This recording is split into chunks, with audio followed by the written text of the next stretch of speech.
বিদেশি রাডারের নজর এড়িয়ে আর্কটিকের বরফের নিচে গোপনে চলাচল করতে পারে রাশিয়ার সাবমেরিন, আর এগুলোর প্রত্যেকটি কৌশলগত পারমাণবিক সাবমেরিন।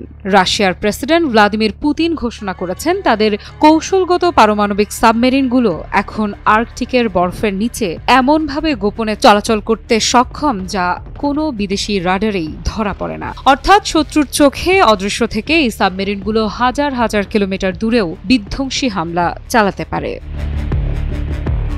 2000 সালের পর থেকে রাশিয়া 8টি বোরেই শ্রেণীর পারমাণবিক সাবমেরিন তৈরি করেছে। এর মধ্যে সর্বশেষ সাবমেরিন কানিয়াজ পোঝারেস্কি গত বছর পানিতে নামানো হয়েছে। আরও 2টি নির্মাণাধীন রয়েছে। পুতিন সম্প্রতি জানিয়েছেন এসব সাবমেরিন বুলাভা ব্যালিস্টিক ক্ষেপণাস্ত্র দিয়ে সজ্জিত, যেগুলোর পাল্লা সর্বোচ্চ 8000 কিলোমিটার।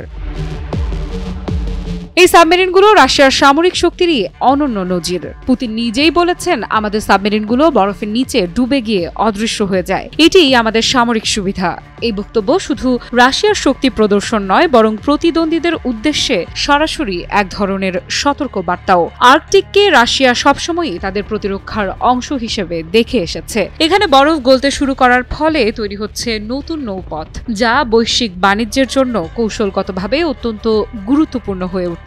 পুতিনও জানালেন এই নৌপথগুলোর প্রতিযোগিতা রাশিয়ার জন্য এক ধরনের সুবিধা, কারণ বহু দেশ এগুলো ব্যবহার করতে চাইলেও বাস্তবে রাশিয়ার অবস্থানই সবচেয়ে শক্তিশালী। বসুন্ধরা টিস্যু, অশুদ্ধতার বিরুদ্ধে এক বিন্দুও ছাড় নয়।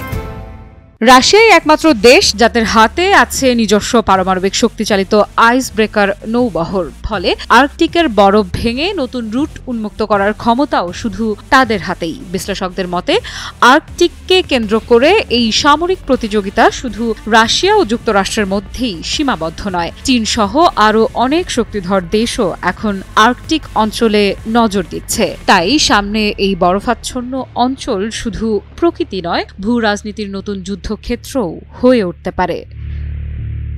আফ্রিদা ইফরাত, নিউজ 24।